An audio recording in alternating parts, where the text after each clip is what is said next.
박중량은 20세의 여성 양순재가 눈에 들어왔고 술에 취한 채 그녀와 성관계를 하였는데 그 여성이 며칠 후 변사체로 발견된다.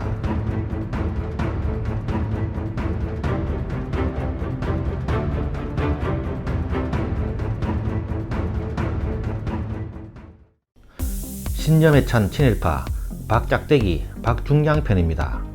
1872년 5월 3일 고종 때 태어나서 1959년 4월 23일까지 87세를 살았다. 박중량은 경기도 양주에서 몰락한 향리 가문의 박정호의 아들로 태어났다. 어릴 적 이름은 원근이었으나 성인이 된 후 중량으로 개명하였다. 젊을 때 박중량은 과거 시험을 보러 갈 돈이 없을 만큼 가난했지만 어려서부터 총명하였으며 출세력도 상당하였다. 박중량은 1880년대에 실시된 일본 유학생 선발에 여러 번 응시하였지만 번번이 낙방하였다. 12세인 1884년 갑신정변이 일어났으나 3일 천하로 끝나고 만다. 박중량은 급진계파의 수장인 김옥균을 존경하였는데 갑신정변 실패 후 김옥균은 일본으로 망명하고 10년 뒤 중국 상해에서 암살당하고 만다. 박중량은 이에 매우 분노하였으며 갑신정변 실패 후 주모자 및 가족들에게 무참히 고문하고 살해하는 조선의 충격을 받고 조선인의 민족성을 대단히 혐오하며 이후 극단적인 친일파가 된다. 24세인 1896년 7월 독립협회가 출범하자 참여하였고 그해 10월 마침내 유학생에 선발되어 약 7년간 국비장학생으로 일본 도쿄에서 유학하게 된다. 박중량은 기독교 목사 혼다 요이치의 식객으로 지내면서 그가 운영하던 아오야마 학원 중학부에 진학하였다. 그는 유학기간 내내 이런저런 아르바이트로 생활비를 충당하였다. 이 무렵 그는 이토 히로부미를 만날 기회를 갖는다. 당시 이토는 별도의 서실을 열고 가난한 젊은이들에게 글을 가르치고 있었는데 우연히 이토의 문화에 찾아간 그는 가난한 조선인 유학생이라는 이유로 일본인들의 멸시와 무시를 당했지만 이토는 그를 조선인이라고 차별하거나 무시하지 않고 자신의 서실에 오도록 받아들인 것에 깊이 감격하였다. 이토는 일본을 배우겠다는 그에게 경찰, 행정 쪽으로 집중해보라고 권유하였고 박정량은 그의 조언에 따라 경찰과 행정을 전공하게 된다. 그러던 어느 날 도쿄에 체류 중 박중량에게 일생일대의 기회가 찾아온다. 이토 히로부미의 아내가 바다에 빠져 위급한 상황에 빠졌는데 박중량이 곧장 바다로 뛰어들어 그녀를 구했던 것이다. 이에 대한 사례와 선물을 박중량은 일절 사용하였고 그의 이런 태도에 이토는 그를 크게 신뢰하게 되었고 이후 박중량은 이토와 긴밀한 관계를 맺을 수 있었다. 박중량의 일본 생활은 매우 성실해서 다른 유학생들이 흔히 빠지는 유흥과 잡기에 거의 손대지 않았으며 그는 야마모토 신이라는 일본식 이름과 유창한 일본어로 일본 엘리트층과 활발한 교류를 하며 일본의 문물과 정치 제도를 유심히 관찰하였다. 그런데 이 시기 대한제국 정부는 고종 황제와 대립하고 일본으로 망명한 박영효와 일본 유학생들을 같은 일파가 아닌가 의심하고 박중량을 감시 미행을 하게 된다. 박중량은 자신에게 장학금을 주어 감비 장학생으로 일본에 파견해놓고 오히려 간첩 취급하며 자객을 보낸 대한제국 정부에 진절머리가 났고 조선을 더욱 혐오하게 된다. 27세인 1899년 일본에서 박중량은 독립협회 해산 소식을 듣고 협회를 해산시킨 무지한 애국자들을 조롱하였다. 박중량은 갑신정변의 실패와 연자제도 적용, 이어 독립협회와 망민공동회까지 강제 해산당하자 더욱 붕괴하였다. 31세인 1903년 귀국하여 곧바로 관리서 주사로 임명되었지만 개혁 세력을 적극 등용해야 한다는 자신의 상소가 황제에게 올라가지도 않자 바로 관직을 박차고 나와버렸다. 32세인 1904년 2월 러일 전쟁이 일어나자 일본군의 고등통역관으로 임명되어 일본군을 따라다니며 활동하였다. 박중량은 일본에서의 생활, 일본인과의 교제, 종군 생활을 통하여 일본인을 신뢰, 일본 사회를 존경하게 된다. 그는 일본인의 신의와 우수성을 높게 샀으며 그들의 친절에 감탄하였고 일본인 기녀에 대해 좋은 추억도 갖게 되었다. 이는 조선인과 조선 사회에 대한 혐오를 더욱 깊게 만들었다. 러일 전쟁이 끝나고 그는 관직에 나가지 않았으나 그의 탁월한 일본어 실력을 인정받아 대한제국 조정에서는 그를 다시 불러 농상공부 주사에 임명하였다. 그러나 자신의 상소가 또 외면당하자 자청하여 대구로 내려가 약 1년간 경부 관찰사와 일본인 사이의 갈등을 조정하는 일을 하였다.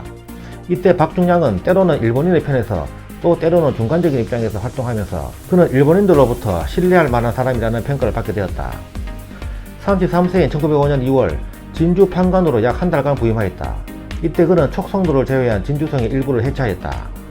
34세인 1906년 3월 이토 히로부미가 초대 통감으로 취임하자 스승 이토를 다시 만나면서 그는 박중량의 관료 생활에 후원자 역할을 하게 된다. 그해 6월 위친왕 이강이 대한제국 정부 특파대사로 일본 도쿄를 방문할 때 박중량은 통역관으로 의친함을 수행하여 도쿄로 갔고 일본 정부로부터 훈장을 받았다. 이때 박중량은 이토 히로부미를 찾아가 조선에는 희망이 없어 미국 유학이나 하고 싶은데 좀 도와달라고 청탁하였으나 이토는 미국 유학 대신 관직에 계속 머물러 있으라고 충고해 주었다. 박중량은 의칭왕 일행이 귀국하자 도쿄에 남아있다가 다음 달에 귀국한 후 이토 히로부미의 통역관으로 임명되었다. 이후 박중량은 이토와 통관부를 뒷병역으로 고속 승진할 수 있었다.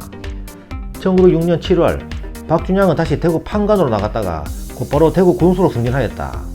대구 군수가 되자마자 대구 군청 신축부터 강행하여 빈축을 사기도 했다.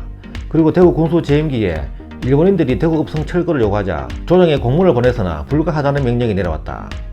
그러나 박중량은 읍성 해체를 강행하였고 그 자리에 도로를 만들기까지 하여 징계를 받을 상황이었지만 이토 히로부미의 도움으로 무사하였다. 당시 대구 동쪽 성벽을 허문 자리에 개설한 도로가 현재 대구 중심가인 동성로이다. 박중량은 성벽을 허무고 나온 성도를 한 개에 한 냥씩 받고 일본인에게 팔기도 하였다. 이때 일부 선교사들이 성도를 옮겨다 집을 지었고 신명학교, 개성학교, 동산병원 및 약정건목, 일반 고택 등의 재료로 쓰이기도 하였다. 35세인 1907년에는 평안북도 관찰사와 전라남도 관찰사, 평안남도 관찰사를 역임하였다. 그해 8월 고종이 강제 퇴위되고 항일 의병전쟁이 전 국토를 뒤흔들자 그는 의병들을 폭도로 규정하고 그들의 상황을 면밀하게 조사 보고하였다. 36세인 1908년 6월 경상북도 관찰사가 되어 대구로 돌아왔다. 당시 대구에 주둔하던 일본군 한 사람이 거리에 들개에게 물려 죽는 일이 일어나자 박중량은 백성들에게 개를 모두 죽이라고 명을 내리고 듣지 않는 자는 처벌한다고 하였다. 38세인 1910년 8월 한일합방 직전에 충청남도 관찰사가 되었다. 박중량은 한일합방이 되자 슬퍼하기는커녕 백성의 권리를 지키지 못하는 나라에 충성할 필요가 없다며 공직 생활을 이어나갔다. 44세인 1916년 중추권 참의에 임명되었다. 박중량은 조선통관부와 조선총독부에서 각별히 신뢰하고 있었으므로 일본인들도 그를 함부로 대하지 못하였다. 한 번은 어느 노파가 노점상에서 떡을 팔고 있자 일본 순사가 교통에 장애가 된다고 떡 함지를 발로 걷어차 떡이 쏟아지는 소동이 벌어졌다. 이를 본 박중량은 바로 관할 경찰서장을 호출하고 해당 순사에게 땅바닥에 떨어진 떡을 입에 물리고 떡 함지를 머리에 이게 하여 장터거리에 조리돌림을 시켜버렸다. 이는 딱히 동포를 위한다기보다는 조선인도 똑같은 일본 시민이 되었으니 차별하지 말라는 의미였다. 그의 위세는 막강하여 짝대기를 휘두르면 기차가 선다고 하는 이야기가 전설처럼 전해지고 있다. 47세인 1919년 3.1운동이 일어나자 자재단 본부를 조직 발기하여 단장을 맡고 대구 자재단과 경성 자재단을 이끌며 3.1 만세운동 해상건고 및 진압운동을 벌였다. 49세인 1921년 황해도 도지사가 되었다. 51세인 1923년 충북 도지사가 되었다. 52세인 1924년 6월 충북 도지사 시절 속리산에 유람을 가던 중 말티즈에서 비가 와서 자동차가 산을 오르지 못하자 도지사의 신분으로 어찌 차에서 내려서 진흙을 밟느냐며 인근 농촌에서 소를 동원해 차를 끌게 했다. 그리고는 보훈군수에게 대대적인 신장로 공사를 지시했고 군수 김재호는 못마땅히 여기면서도 부영령을 동원해 공사를 시행했다. 그러나 농번기 강제노역에 시달리던 농민들이 크게 반발하여 토목기사와 순사를 집단 폭격하여 농민 40여 명이 체포되는 등 무리를 빚기도 하였다. 그해 12월에는 더 큰 스캔들이 일어났다. 박중량은 속리산의 산사에서 사이토 총독 등 기빈을 대동하고 술자리를 가졌다. 당시 법주사에는 여성 200여 명이 있었는데 이 중 젊고 아름다운 비군이 6명을 선별해 시중을 들게 했다. 박중량은 20세의 여성 양순재가 눈에 들어왔고 술에 취한 채 그녀와 성관계를 하였는데 그 여성이 며칠 후 변사체로 발견된다. 이 사건은 수사조차 제대로 되지 않았다가 이듬해가 되어서야 동아일보 등의 폭로로 세간에 알려졌고 여론의 집중포화를 맞은 박중량은 모든 공직에서 사퇴하기에 이른다. 그러나 총독부는 자신들의 식민지배에 유용한 인물이라며 처벌하지 않았고 이후로도 박중량은 중추원과 지방행정에서 계속 살아남을 수 있었다. 56세인 1928년 다시 황해도 도지사가 되었다가 이듬해 다시 중추원 참의가 되어 10년간 재직했다. 이후 박중량은 다양한 친일단체에서 활동하며 일본의 전쟁 수행에 협조하였다. 68세인 1940년 박중량은 총독부에 조선인 참정권을 허용해 줄 것을 요청하였는데 얼핏 보기에는 좋은 취지 같지만 일본 국민의 일원으로서 참정권을 요구하는 것에 지나지 않았다. 72세인 1944년 박흥식의 조선 비행기 공업주식회사의 발기인과 대주주로 참여하였다. 73세인 1945년 초 조선인 몫으로 할당된 일본 기조권 의원 7명 중 하나가 되었다. 그해 4월 윤치호 등과 함께 일본의 망극한 처우 개선에 감사하고자 조직된 처우감사사절단 대표사절로 선임되어 일본을 다녀왔다. 귀국 직후 이탈리아와 독일의 패망 소식을 듣고 일본도 머지않았다고 직감했다고 한다.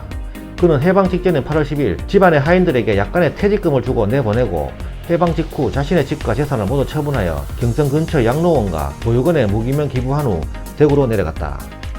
해방이 되자 박중량은 친일 반민족의 수괴로 지목되어 비난과 투석, 멱살잡이를 당했지만 그는 시종 일관당당했다.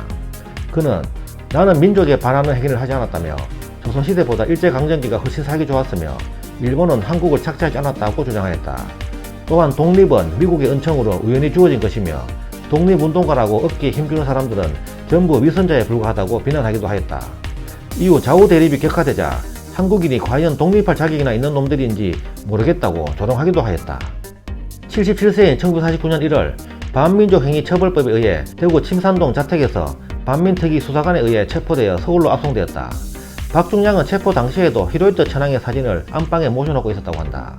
박중량은 구차한 변명을 열어놓은 이광수, 최남선 등과는 다르게 시종일관 당당한 태도였고 반민특위 판사들에게 호통을 치는 등 반민특위의 조사관들은 그가 반성을 모른다며 놀라워했다.